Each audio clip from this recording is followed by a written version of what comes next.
नमस्कार दोस्तों, आज के एपिसोड का मुख्य विषय है शिक्षा, पर्यावरण और मानवता।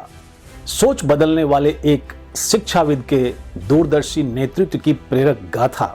कैसे एक साधारण परिवेश से निकलकर कोई व्यक्ति विश्व स्तर पर शिक्षा, पर्यावरण और मानव कल्याण के क्षेत्र में क्रांतिकारी परिवर्तन ला सकता है। कैसे संघर्ष, समर्पण और दूरदर्शी सोच मिलकर एक जीवन को प्रेरणा का स्रोत बना देते हैं। आज हम बात करेंगे उस यात्रा की जो केवल व्यक्तिगत सफलता की कहानी नहीं बल्कि मानवता की सेवा का मिशन है। एक ऐसी यात्रा जिसने शिक्षा को दिशा दी, एक नहीं 200 से ज्यादा संस्थानों को जन्म दिया और पर्यावरण पर अपनी उन्नत विचारधारा से हर किसी को प्रभावित किया। और आज के विषय की गंभीरता व गहराई को समझने के लिए आज हम लाइफ एक्सप्रेस में उसी शख्सियत से रूबरू होने जा रहे हैं जिन्होंने अपने संघर्षों और अपनी उपलब्धियों के माध्यम से हमें जीवन का व्यापक दृष्टिकोण दिया। जी हाँ, मैं बात कर रहा हूं प्रोफेसर डॉक्टर प्रियरंजन त्रिवेदी जी का। प्रोफेसर त्रिवेदी का जन्म 13 मार्च 1950 को बिहार के मुजफ्फरपुर जिले में हुआ, जहां उन्होंने अत्यंत साधारण परिस्थितियों में अपना बचपन बिताया। गांव में बिजली तक उपलब्ध नहीं थी, लेकिन ज्ञान की ज्योति उनके भीतर प्रज्वलित थी। दीपक और लालटेन की रोशनी में पढ़ाई करते हुए उन्होंने अपने संकल्प और परिश्रम से उत्कृष्ट शैक्षणिक उपलब्धियां हासिल की। उन्होंने इंजीनियरिंग, प्रबंधन, मानवाधिकार, पर्यावरण और अनेक अन्य क्षेत्रों में उच्च शिक्षा प्राप्त की और बहुआयामी ज्ञान को समाज सेवा से जोड़ा। वे विश्व प्रसिद्ध पर्यावरण वैज्ञानिक, शिक्षाविद, संस्थान निर्माता और दूरदर्शी चिंतक हैं। उन्होंने सैकड़ों संस्थानों की स्थापना और विकास में महत्वपूर्ण भूमिका निभाई तथा शिक्षा को सामाजिक परिवर्तन का सशक्त माध्यम बनाया। उन्होंने पर्यावरण संरक्षण, सतत विकास, शांति, अध्ययन, आपदा प्रबंधन और मानव कल्याण के क्षेत्र में वैश्विक स्तर पर उल्लेखनीय कार्य किए। उनका जीवन केवल उपलब्धियों की सूची नहीं बल्कि मानवता के प्रति समर्पण की जीवंत मिसाल है। तो आइए स्वागत करें एक प्रेरणादायी व्यक्तित्व, एक दूरदर्शी शिक्षाविद और मानव कल्याण के लिए समर्पित महान चिंतक, परम आदरणीय डॉक्टर प्रियरंजन त्रिवेदी जी का। नमस्कार सर। धन्यवाद Sanjay ji. First of all, on behalf of my entire Life Express team and on behalf of my intellectual viewers, I extend a very warm welcome and sincere gratitude to you for your gracious presence in Life Express. Sir, आपके जीवन यात्रा को देखने पर पता चलता है कि आपका बचपन अत्यंत साधारण परिस्थितियों में बीता। तो आज की चर्चा को शुरू करते हुए ना सिर्फ मैं बल्कि हमारे सभी दर्शक आपसे जानना चाहेंगे कि दीपक की रोशनी से वैश्विक मंच तक की आपकी इस यात्रा में सबसे बड़ा टर्निंग पॉइंट क्या रहा और क्या हैं आपके जीवन के गाइडिंग प्रिंसिपल्स या ड्राइविंग फोर्स या प्रेरक शक्ति। जी धन्यवाद संजय जी। आपका जो प्रश्न है उसके बारे में मुझे कहना है कि जब मैं गांव में था, आपने बताया बिजली की सुविधा नहीं थी, लालटेन की रोशनी में हम लोगों ने पढ़ाई की। बाद में matriculation, pre university science, engineering, management में स्नातक, स्नातकोत्तर, डॉक्टरेट उपाधि प्राप्त करी। सभी में सबसे जो प्राथमिकता थी मेरे लिए वो है कि मेहनत।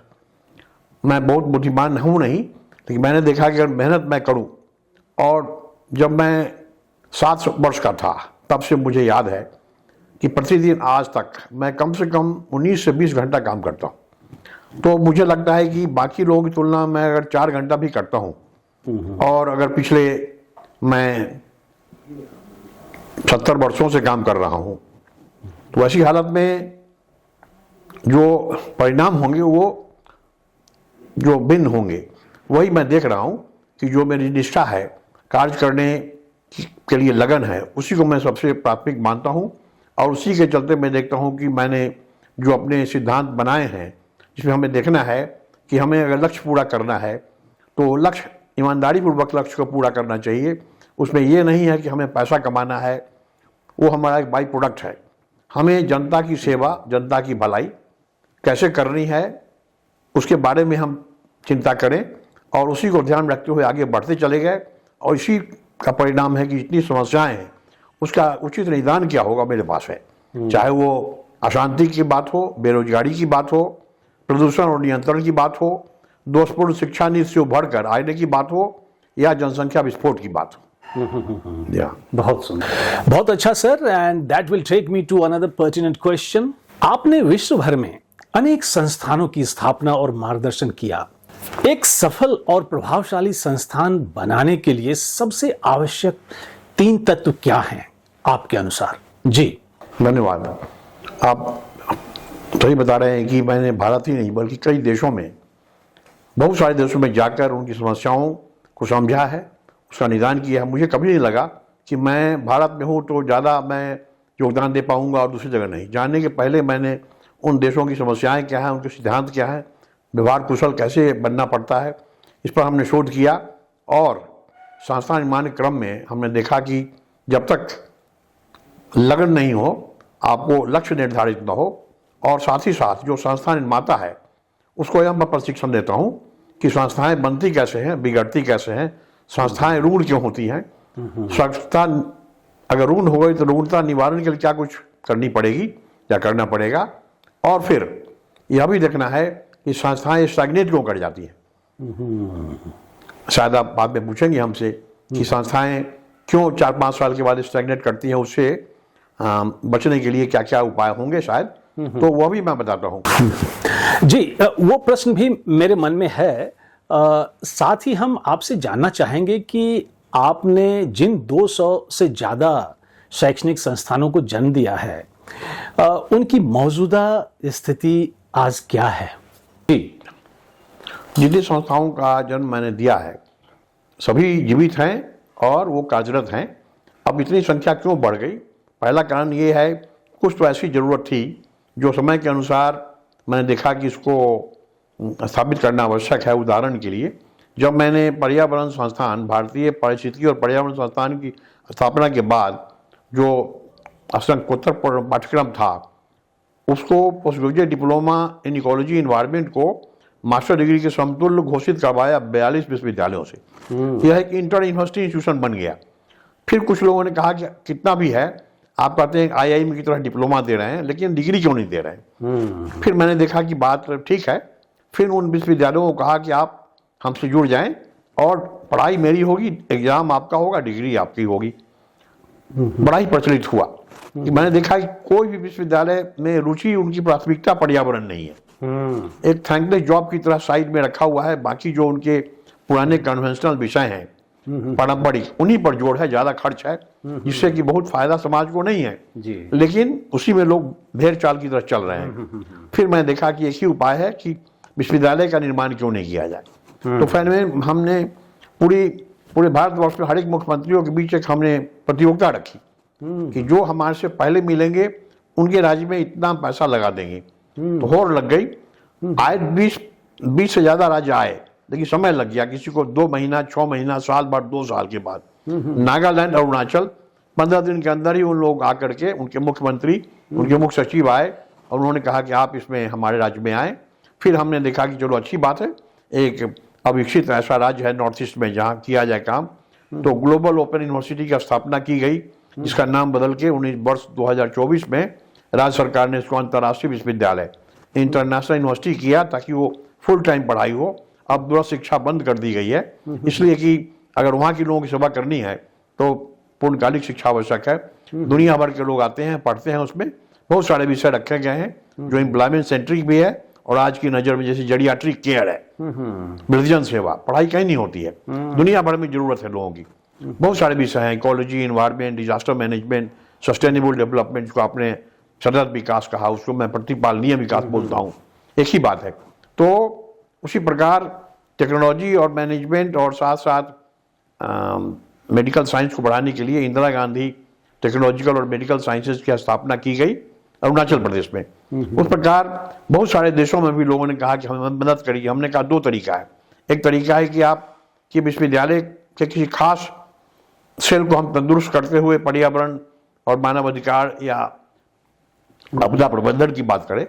बहुत लोगों ने कहा कि नया खोला जाए, तो वो नया हमने खोलवाया उन लोगों को। अब उसके बाद जो भारत के लोग ही या बाहर के लोग जो आए हमसे मिले, जो जो हमारे मित्र हैं, उनका कहना है कि हमारे लिए अलग से खोलिए, तो वो ताकि ज्वाइंट वेंचर के रूप में। फिर बाद में हमने देखा कि ज्वाइंट वेंचर है और संस्था निर्माण का सिद्धांत उनको भी कहा था कि मैं तो पदमुक्त होऊंगा ही पहले, आप भी 5 साल 10 साल 20 साल के बाद पदमुक्त होकर के बाहर से देखिए संस्था कैसी चमक रही है। तो बहुत प्रकार की संस्थाएं, रिपीटेशन इसमें नहीं है, 200 संस्थाएं हैं, अलग अलग विषय पर हैं, चाहे कोई भी सब्जेक्ट हो, चाहे नियोलॉजी हो या कुछ भी हो, अलग अलग है। सब विषय पर बताना संभव नहीं है, सारे यूनिक विषय हैं और सभी के बारे में किताबें भी निकल चुकी हैं। और जो अंतिम बात बताता हूँ, इस संस्था निर्माण के क्षेत्र में जो संस्था निर्माता है उसकी असली पहचान तब है जब वो देखता है कि संस्था अपने पैर पर खड़ा हो चुकी है, तो कैसे जल्द से जल्द पदमुक्त हो जाए। The real test of an institution builder is how soon he or she disowns the institutions she or he might have built. बहुत अच्छा। But I have an intermediate question here. Like, you know, we have a ranking of top universities. But unfortunately, when I see the ranking of, you know, QS World University Rankings, so none of the Indian universities, you know, figure in the top, you know, 100 universities of the world. So what are the reasons and what are the, remedies? Ji. For this, I have done an in-depth research, and I have come to know, and for that matter, I have written a book, How to Create World-Class Institution. In Hindi also it is there. विश्व स्तरीय विश्वविद्यालय कैसे बने। Great. तो भारत में अगर कोई विश्व स्तरीय विद्यालय बनेगा तो किस परिवेश में वो होगा, यह जानना जरूरी है। IITs में या IIMs में या बहुत सारे प्रसिद्ध विश्वविद्यालयों में अगर हम जाते हैं तो पढ़ाई तो अच्छी है, लेकिन रैंकिंग में नहीं आता है। उसका कारण है कि रैंकिंग में क्या होना चाहिए और ये क्या कुछ करना है, इस पर कभी शोध नहीं हुआ। अपने ढंग से जो भारत सरकार के सिद्धांत हैं, राज्य के सिद्धांत है, कोई निजी संस्था है, उसके अपने सिद्धांत हैं कि उनको ज़्यादा एडमिशन करना है, ज़्यादा पैसा कमाना है, ज़्यादा विषय को जोड़ना है, उसी पर काम करते रहते हैं। वर्ल्ड रैंकिंग में आने के लिए क्या कुछ हमें करना चाहिए, उसके जो सिद्धांत है उसमें गहन अध्ययन करके उसमें आप फिट बैठते हैं कि नहीं, कहाँ कहाँ कमियां हैं, उसको नोट कर लिया जाए तो मुझे लगता है कि 5 साल के अंदर कम से कम 25 से 30 विश्वविद्यालय या यूनिवर्सिटी लेवल इंस्टीट्यूशन इस सूची में आने की पूरी संभावना है। मतलब आपका यह कहना है कि जो एक वर्ल्ड रैंकिंग की जो रिक्वायरमेंट्स है या पैरामीटर्स है, मतलब वो हमारी प्राथमिकता नहीं होती है, कभी नहीं। हमारी प्राथमिकता कुछ और, मतलब कुछ और है, मतलब कुछ और है। बहुत सारे राजनीतिक कारण हो सकते हैं, व्यक्तिगत कारण हो सकते हैं, तो ये सब बातें हैं। देखना पड़ेगा किस प्रकार लड़के आते हैं, कितने लड़के, कैसे लड़के आए और कैसे सफल हों। क्या आप केवल टॉपर्स को लेंगे या मिडिल क्लास को लेंगे, उनके चुनने की प्रक्रिया क्या है, इन सब बातों पर भी ध्यान दिया जाता है। वर्ल्ड रैंकिंग में वो देखा जाता है। बिल्कुल, बहुत अच्छा। सर, आपने शिक्षा को केवल ज्ञान प्राप्ति नहीं बल्कि सामाजिक पुनर्निर्माण का माध्यम बताया या बनाया। आज की शिक्षा प्रणाली बड़े पैमाने पर डिग्री केंद्रित और बाजार प्रेरित हो चुकी है। क्या आपको लगता है कि आधुनिक शिक्षा मानव को अधिक सक्षम बना रही है या अधिक यांत्रिक? और यदि शिक्षा वास्तव में मनुष्य के आंतरिक विकास का साधन होना चाहिए तो उसकी संरचना किस दार्शनिक आधार पर पुनर्गठित की जानी चाहिए? थोड़ा इस पर प्रकाश डालें। जी सर। बहुत अच्छा सवाल है आपका। आप कह रहे हैं कि जो आज की शिक्षा नीति में जो परिवर्तन हो रहे हैं उसको हम कहाँ देखते हैं। हो ये रहा है कि जो आज की शिक्षा नीति है उसकी आवश्यकता अवश्य वृत्ति मूलक है। अगर वृत्ति मूलक नहीं होगा, एम्प्लॉयमेंट सेंट्रिक नहीं होगा, तो फिर बाद में नौकरियां नहीं मिलेगी। वो तो हाँ तक तो ठीक है, लेकिन अगर ये देख रहे हैं कि हम ज़्यादा यांत्रिक हो रहे हैं, हमें देखना है कि जो हमारे विद्यार्थी हैं उनको हम मूल ज्ञान दे रहे हैं कि नहीं, किन बातों का। अब जैसे उनको देखना है कि वो दयालुता के बारे में जानते हैं कि नहीं, सहिष्णुता के बारे में जानते हैं कि नहीं, ह्यूमन वैल्यूज, और अनुकंपा के बारे में जानते हैं कि नहीं, करुणा के बारे में जानते हैं कि नहीं। अगर उसका ज्ञान वो नहीं है तो केवल मशीन रह जाएंगे, फिर वो प्रोडक्टिव नहीं हो पाएंगे। इसलिए इंजीनियरिंग कॉलेज में भी, मेडिकल कॉलेज में पढ़ाया जाता है, लेकिन उसको एक थैंकलेस जॉब समझा जाता है। जो प्रोफेसर सोशल साइंस का है, जैसे वो इंजीनियरिंग का है, मेडिसिन का नहीं है, जो कंपलसरी ऐसे विषय हैं, अनिवार्य विषय, जिसमें ये पढ़ना पड़ता है कि सोशियोलॉजी है या फिलोसफी है या और सारी बातें हैं, तो उसके टीचर को देखने के बाद लोग सीटी बजाते हैं, हंसते हैं। किसी तरह से वो चाहते हैं कि वो हम पास कर जाएं, लेकिन वो ज्ञान को हम डाइजेस्ट ना करें। देखना ये है कि कैसे आप उसको समझ लें बात को और उस पर अमल भी करें, यह बड़ा आवश्यक है। यही कमी है कि आज की पढ़ाई में हमें देखना चाहिए कि how can we really introduce awareness regarding mercy, tolerance, as well as compassion. If these three things are not dovetailed in the curriculum, then I think the curriculum is just mechanical, useless, and the students coming out will be of no use to society. Sir, आपने पर्यावरण संरक्षण, सतत विकास और मानव कल्याण जैसे विषयों पर दशकों तक कार्य किया, लेकिन आज भी वैश्विक स्तर पर पर्यावरण संकट गहराता जा रहा है। क्या यह समस्या केवल नीतियों और तकनीक की विफलता है या यह मानव चेतना के भीतर मौजूद विकास की गलत परिभाषा का परिणाम है? यदि मानव सभ्यता को सच में टिकाऊ बनाना हो तो सोच के स्तर पर सबसे मूलभूत परिवर्तन क्या होनी चाहिए? जी, इस पे मूल बात यह है कि जो समाज है, जो लोग हैं, वो अपने दायित्व को समझते नहीं है। इसको मैं अंग्रेजी में एक उदाहरण देकर बताता हूँ। The way the whole world is getting polluted, including Delhi. The example is, try to touch 440 volts and say that you won't do it again. Perhaps you won't survive to say that I won't do it again. अगर आप 440 volt को छुएं तो आप ये कहने लायक नहीं बचेंगे कि मैं ऐसी गलती नहीं करूंगा या करूंगी। छूते ही लोग समाप्त हो जाएगी उनकी जिंदगी। उसी समान है। We are knowing that we are going to be doomed very soon. Even business as usual, the tendency of every individual, including industrialist businessmen.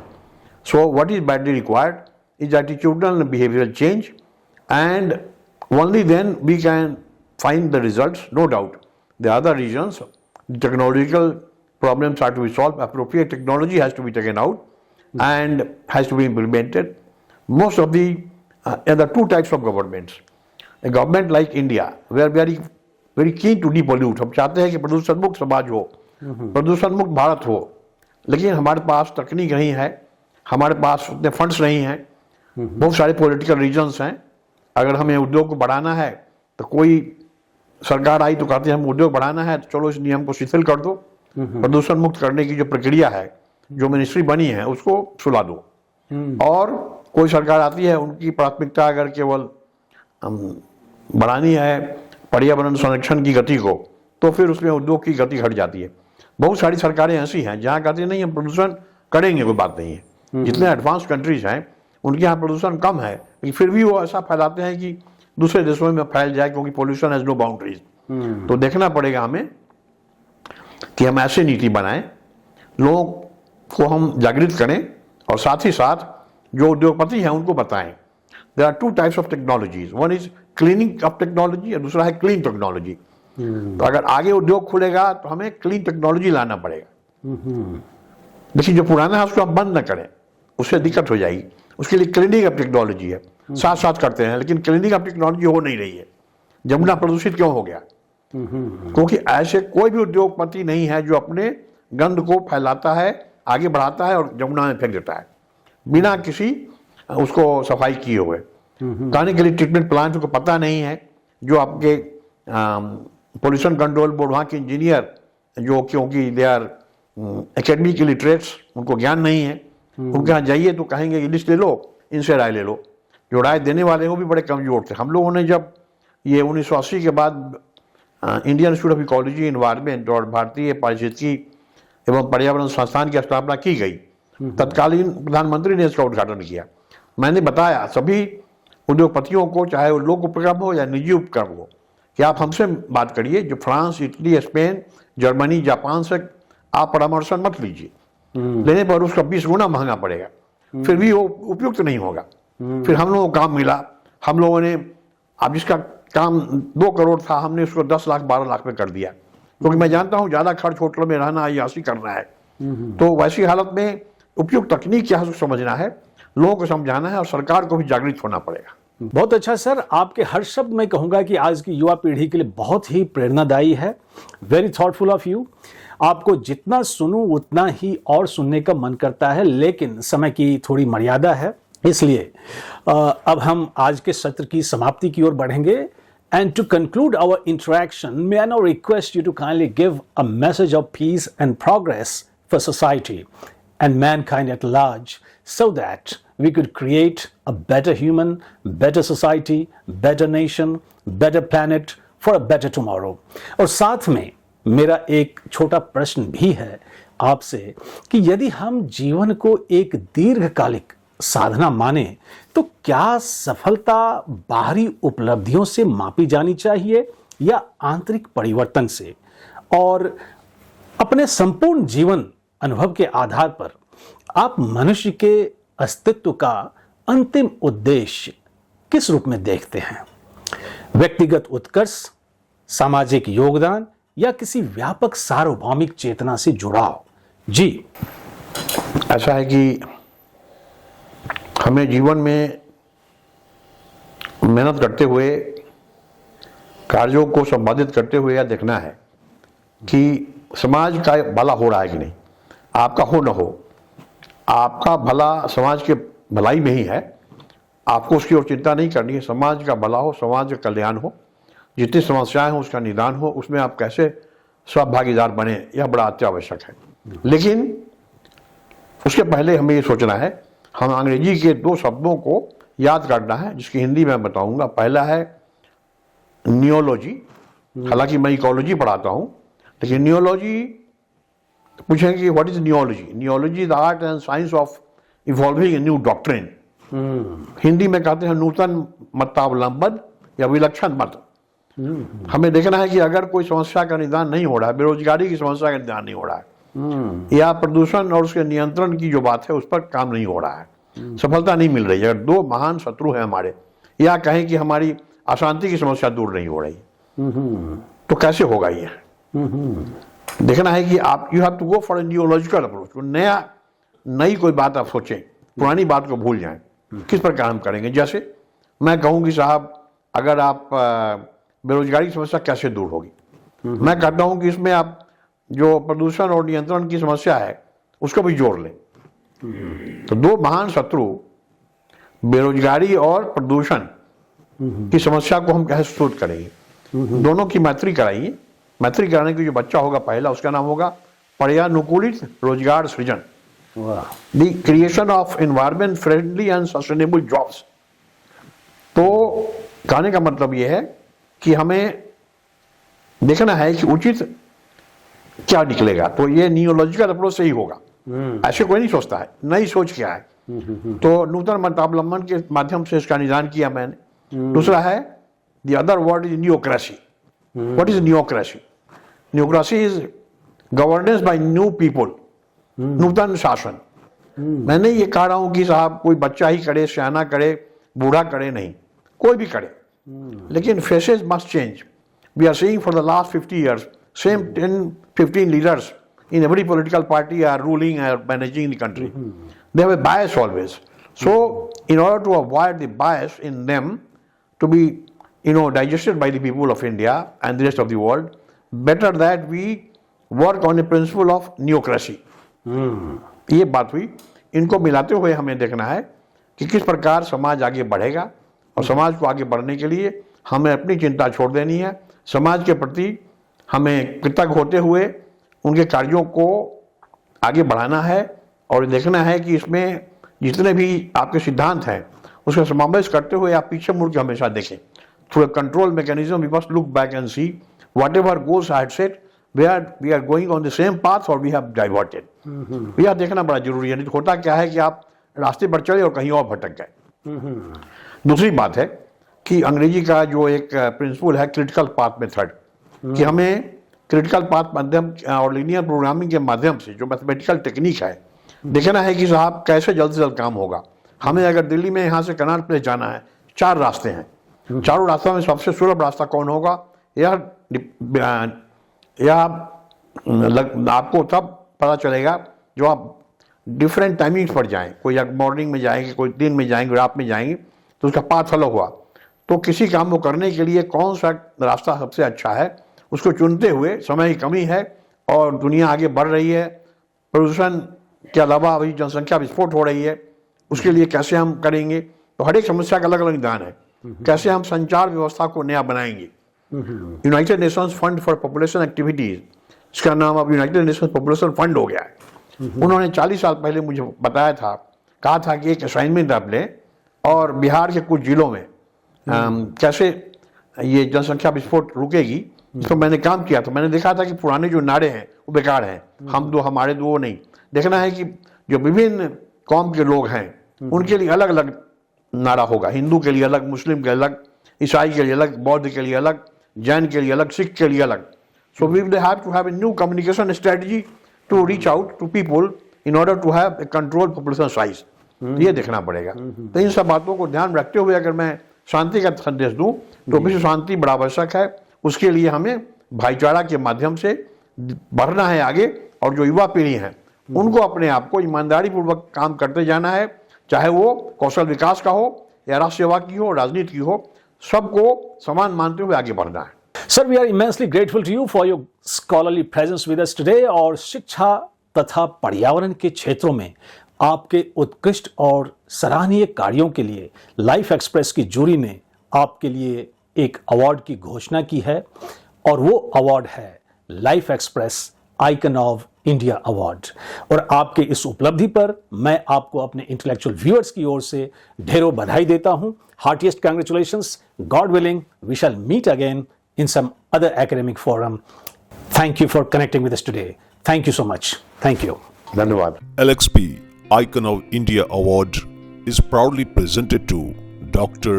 Priyaranjan Trivedi in recognition of his exemplary contributions to global education on 18th April 2026. आज के सत्र की समाप्ति मैं फिर एक आह्वान के साथ करूंगा, खासकर डॉक्टर प्रियरंजन त्रिवेदी की बातचीत से निकले कुछ मुख्य अंश को लेकर। सबसे पहले डॉक्टर त्रिवेदी ने अपने बचपन की कठिनाइयों व अनुभवों को साझा किया। उन्होंने बताया कि उनकी सफलता का सबसे बड़ा कारण उनकी कड़ी मेहनत और लगन है। वे प्रतिदिन 19 से 20 घंटे काम करते हैं और उनका मानना है कि ईमानदारी से लक्ष्य प्राप्त करना और जनता की सेवा करना ही उनका मार्गदर्शक सिद्धांत है। उन्होंने सफल संस्थान निर्माण के लिए 3 आवश्यक तत्वों पर प्रकाश डाला: लगन, लक्ष्य निर्धारण और संस्थान निर्माता का सही प्रशिक्षण। उन्होंने इस बात पर भी जोर दिया कि एक सफल नेता वह होता है जो संस्थान को आत्मनिर्भर बनाने के बाद पद छोड़ देता है।